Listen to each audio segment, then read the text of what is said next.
I've had my dog Buddy for 8 years now, and he's never been the anxious type.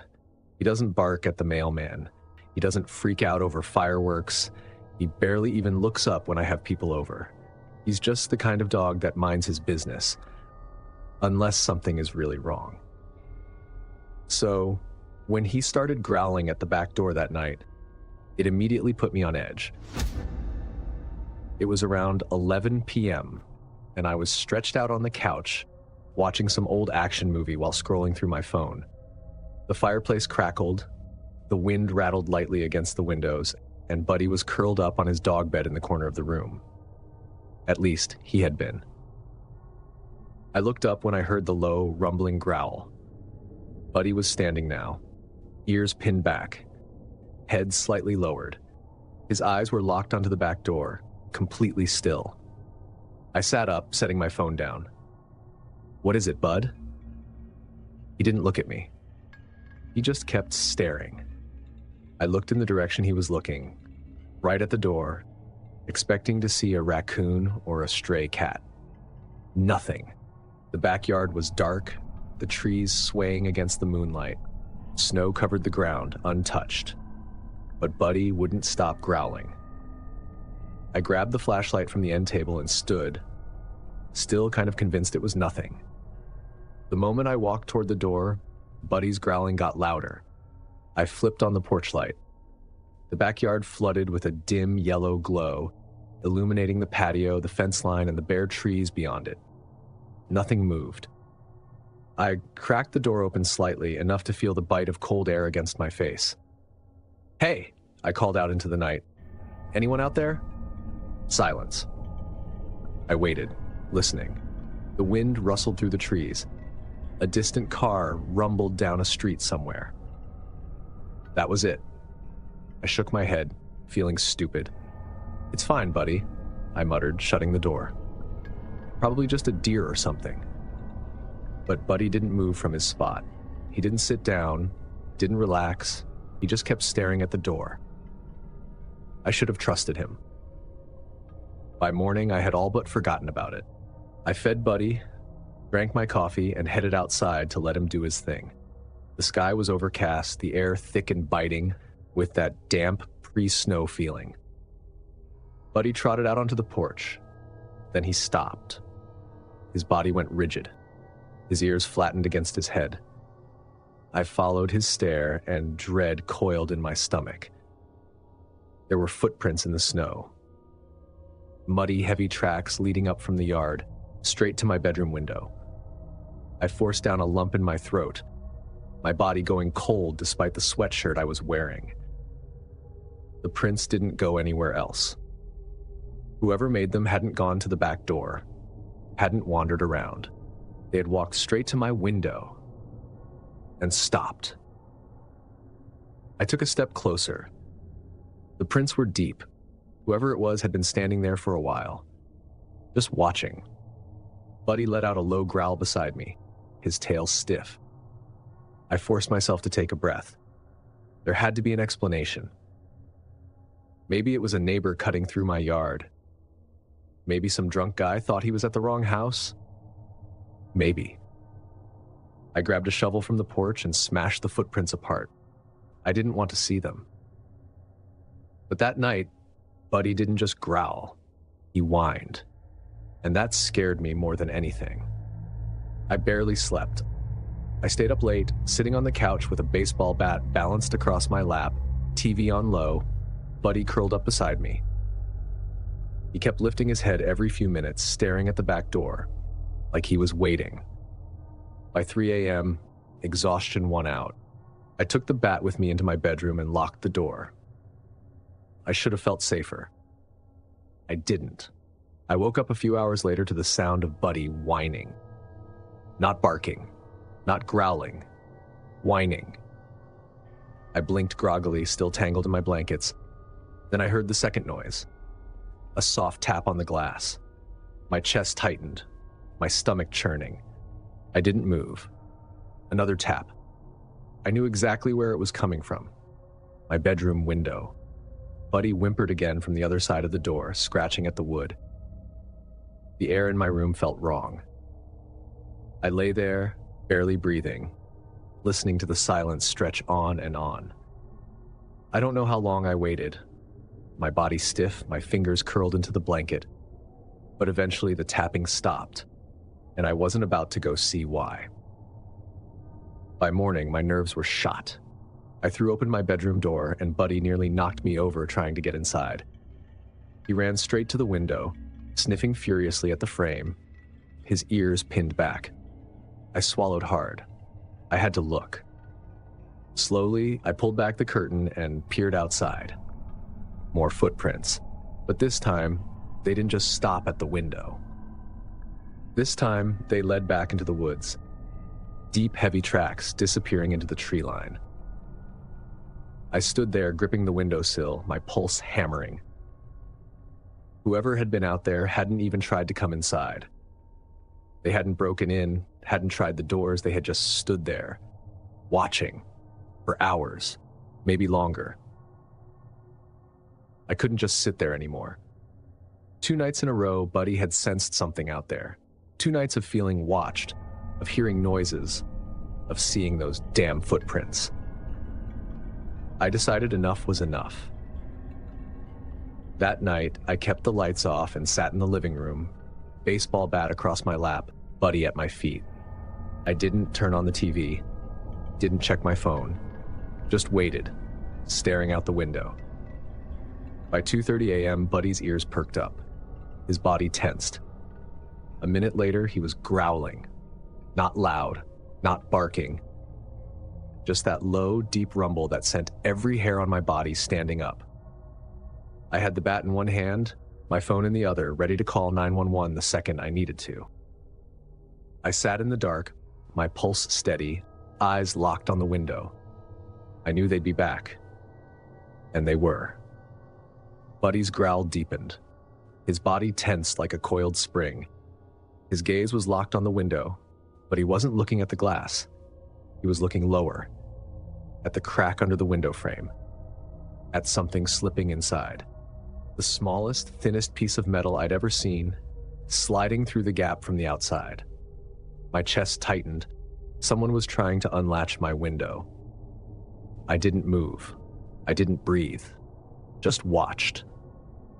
The metal hook, whatever it was, wiggled, barely making a sound.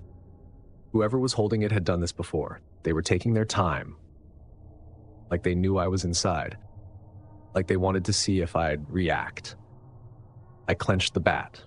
If that latch moved, I was swinging. Then, Buddy snapped.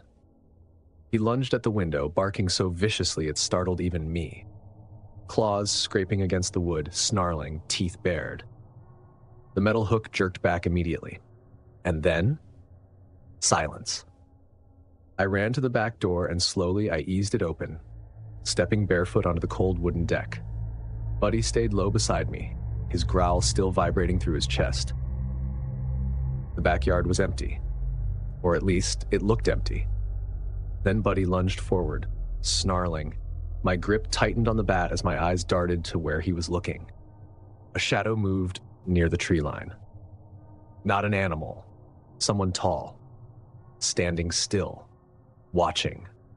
I barely had time to react before they moved. Not toward me, away. They disappeared into the woods, fast like they knew the land better than I did. Like they had done this before. I ran forward, bat raised, but Buddy stopped at the edge of the yard, barking like crazy. I couldn't see where the person had gone, but I felt them, still close, still watching. I don't know if Buddy scared them off or if they just decided they had seen enough, but whoever it was never came back. And I never found out who it was. I filed a report with the police, but there wasn't much they could do. Could have been some kid messing around, one of the officers said.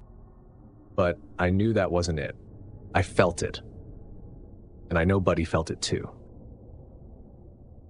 To this day, I don't sleep near windows. Because if Buddy hadn't been there, if I had dozed off even for a second, I don't think they would have just stood outside. I think they would have finished what they started.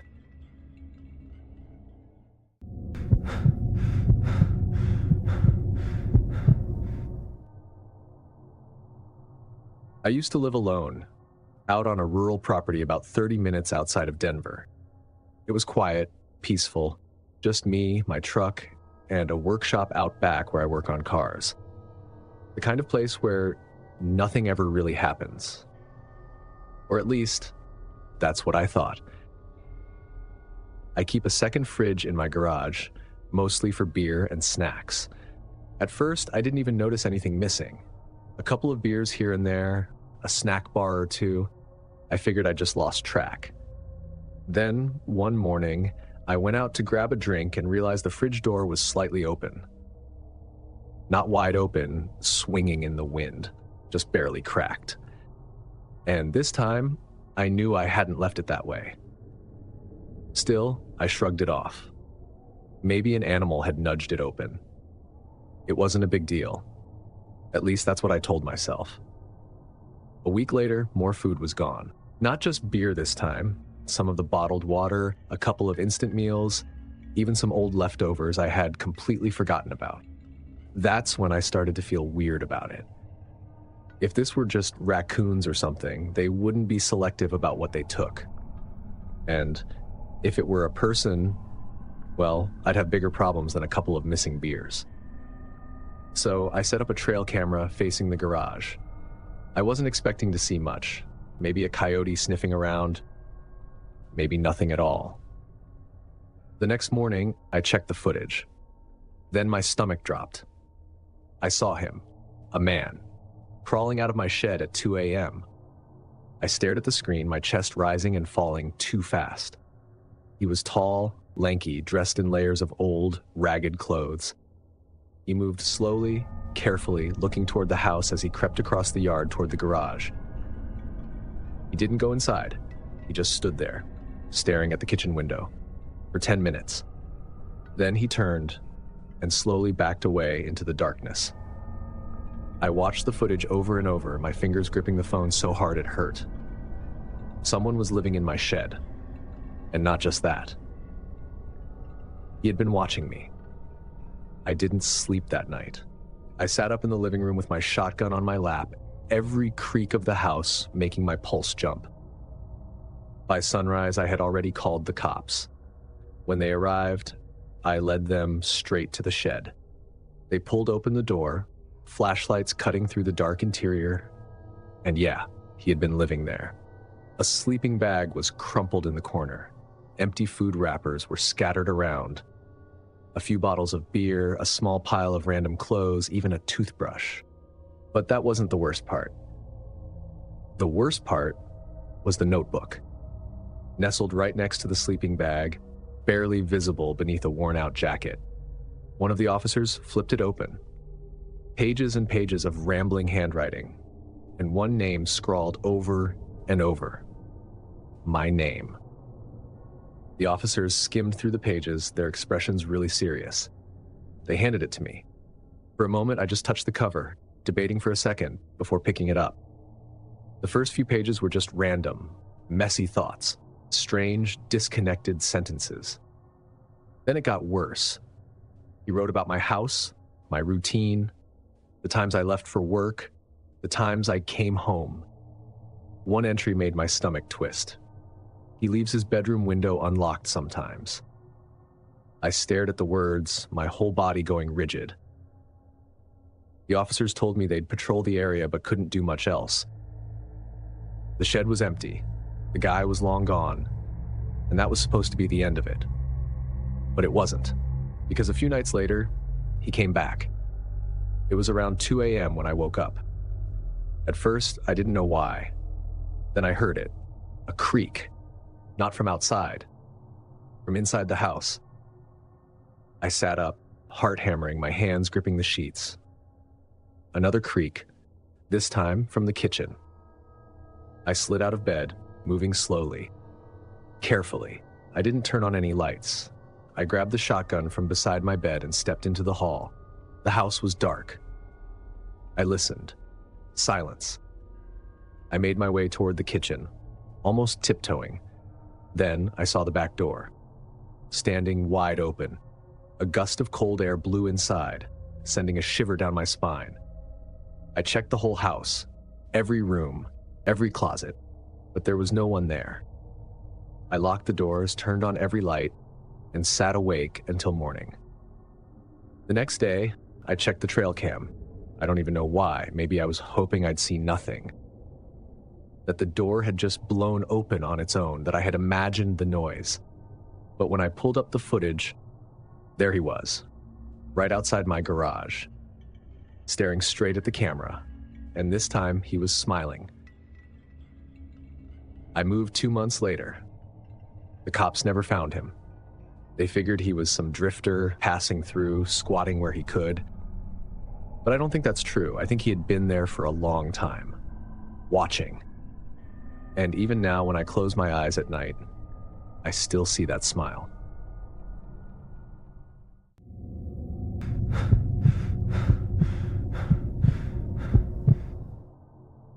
I'm not a paranoid person. I've lived alone for years, and I like it. I keep my doors locked, I don't answer the door for random strangers, and I've never been the kind of person who jumps at creaky house noises. But after what happened, I don't think I'll ever feel safe alone again. It started with something small, something so minor that I almost ignored it. It was a Thursday night, just after midnight, and I was finishing up work in my home office. My laptop was burning hot against my thighs, and my neck was sore from sitting hunched over all day. I shut my laptop and stretched, standing up. Time to lock up. I had a habit of checking my front door before bed. It wasn't even about security. It was just a routine. I'd lock up, flip off the porch light, and look at my phone one last time before crashing. That night, I stepped onto the porch, rubbing my arms against the cold. Then I saw that the key was missing. I always kept a spare under the doormat.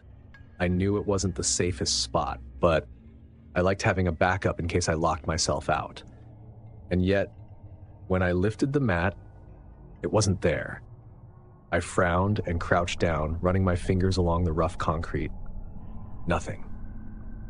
Maybe I had kicked it aside earlier. That was the first time I ignored the feeling creeping up my spine. I locked the door, double-checked it, and told myself I'd just forgotten that I moved the key. I went to bed completely unaware that this was only the beginning. The next morning, I texted my best friend Lauren, "Hey, did you take the spare key?" She texted back, "Nope, should I have?" That left only one option. Someone else had taken it. The thought made my stomach twist, but I forced logic into it. Maybe a neighbor had found it and planned to return it. Maybe I had moved it and completely forgotten. It was fine. I shook off the feeling and spent the rest of the day working. I had deadlines to meet, and honestly, by late afternoon, I'd all but convinced myself it wasn't worth worrying about. Then the sun set, and something shifted. That night, I went through my usual routine: dinner, shower, some Netflix in bed. I even felt a little silly for overthinking the key thing. Until I turned off the TV. That's when I noticed it. The feeling. I can't explain it properly, but if you've ever had someone watching you from across a room, you know exactly what I mean. It was that creeping sensation, like someone was standing just outside my field of vision, staring. The hairs on my arms stood up. I turned my head toward my bedroom door. It was open. I stared at it for a long time, my pulse speeding up. Hadn't I closed it? For the first time in years, I got up, walked to the door, and locked it. I woke up in total darkness. The air in my bedroom felt too thick, too heavy, like I had woken up into something wrong. Then I heard it. A click. Not a loud noise, not a thud or a crash or anything dramatic, just a soft metallic click. I went completely still. That was the sound of a key turning in a lock. I strained my ears, barely breathing.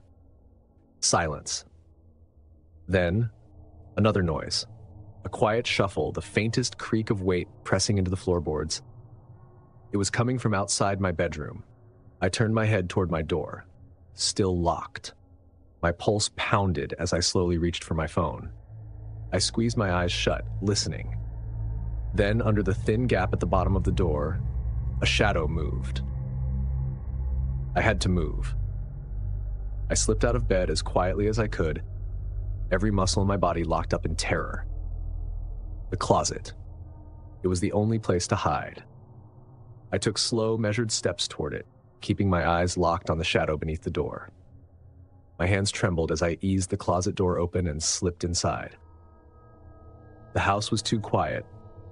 Then, right outside my room, the floorboards creaked. The door handle shifted. Whoever was out there was testing it. I pressed my back against the wall of the closet, heart hammering. Another noise, the softest tap against the door, like fingertips trailing across the wood. Then, nothing. Minutes passed, maybe an hour. I lost all sense of time, my mind frozen in fear. Then, the footsteps retreated. I stayed hidden until the first streaks of morning light crept under the closet door. I checked every inch of the house. The front door was locked, the windows were locked, nothing was stolen. There was no sign of forced entry. It was like I had imagined the whole thing, except I stepped onto the porch, my hands shaking. Slowly, I reached down and lifted the doormat. The key was back, sitting exactly where it had been before. My breath hitched. I had spent all day wondering where it had gone. But the real question was never where it had gone. It was who had used it. And more importantly, why did they put it back? I changed my locks that same day, but I never found out who had been in my house that night. I told myself it was just a break-in gone wrong. Maybe someone had used the key but panicked when they heard me wake up. But sometimes, on nights when I wake up unexpectedly, my chest tight and my pulse pounding, I wonder if they were ever really planning to steal anything. Because nothing was taken, nothing was broken. And sometimes it's not about what someone wants to take, it's about what they want to see.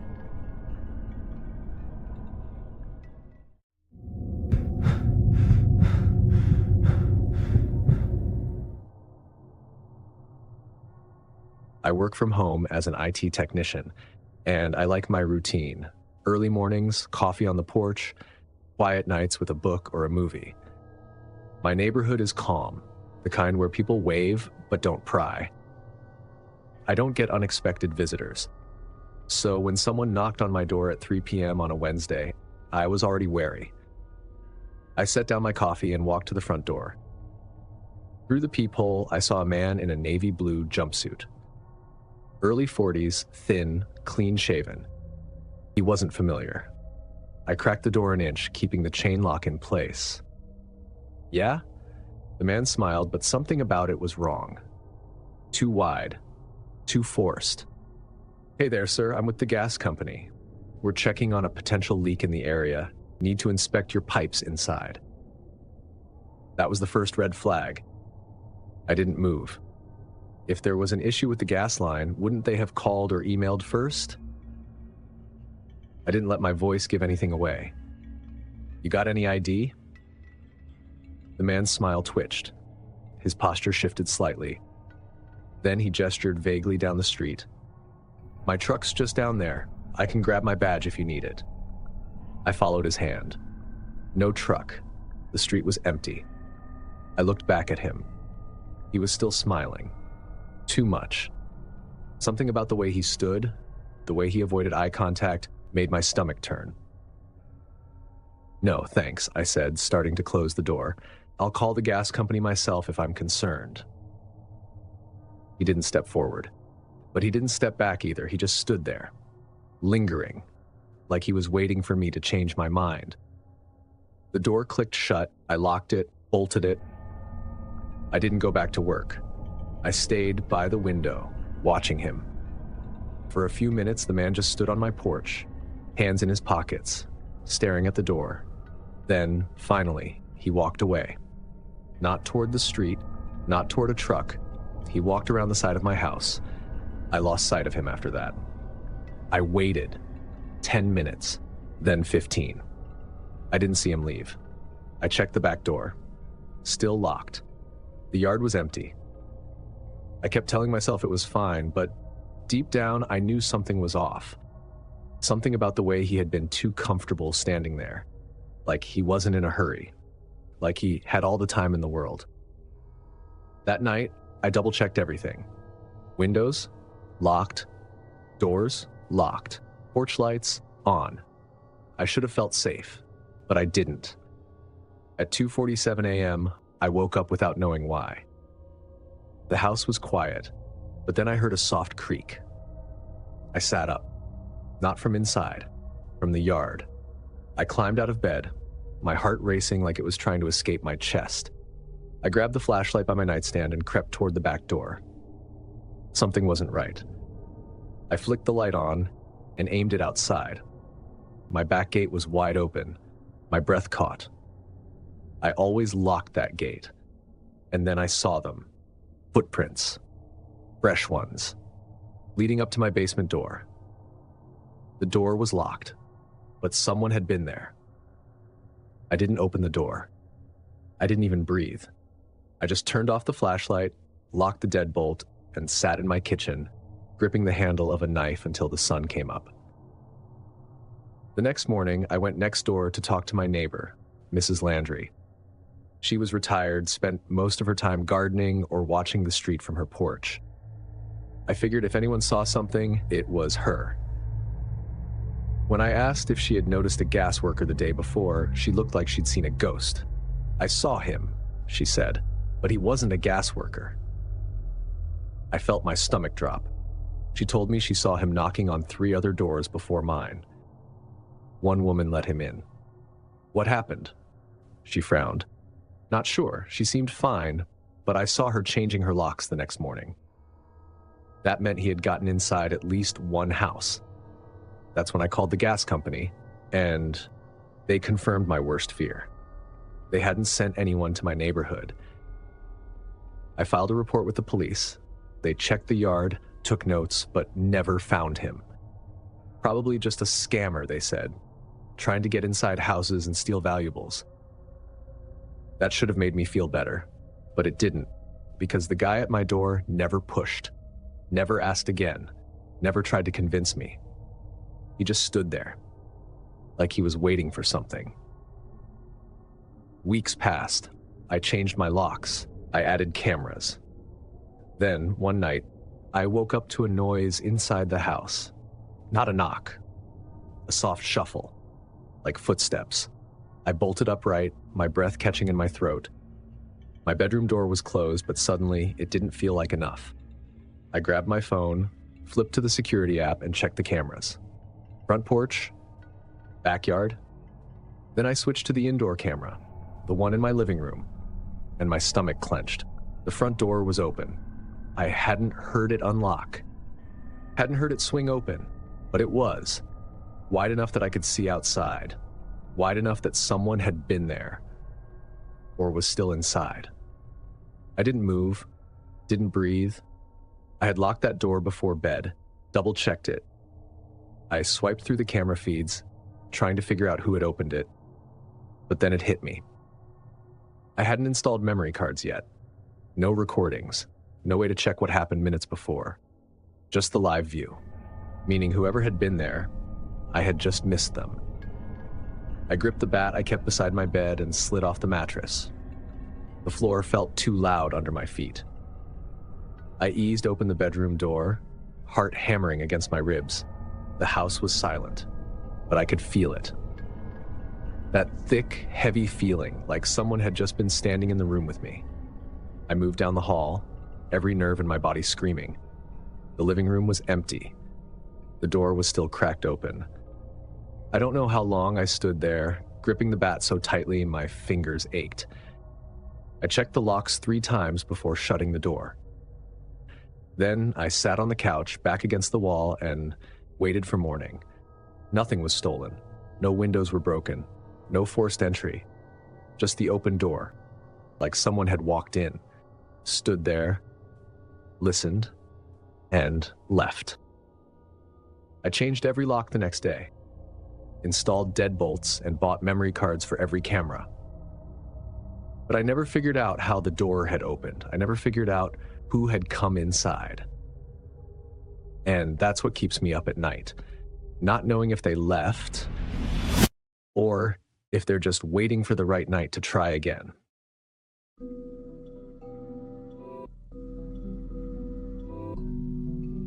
If these stories made you rethink answering the door, hit that like button and share this video with someone who needs a reminder to stay alert. Have your own chilling Home Alone experience? Drop it in the comments or email me. I want to hear every eerie detail. Don't forget to subscribe and turn on notifications so you never miss another nightmare. Being home alone is supposed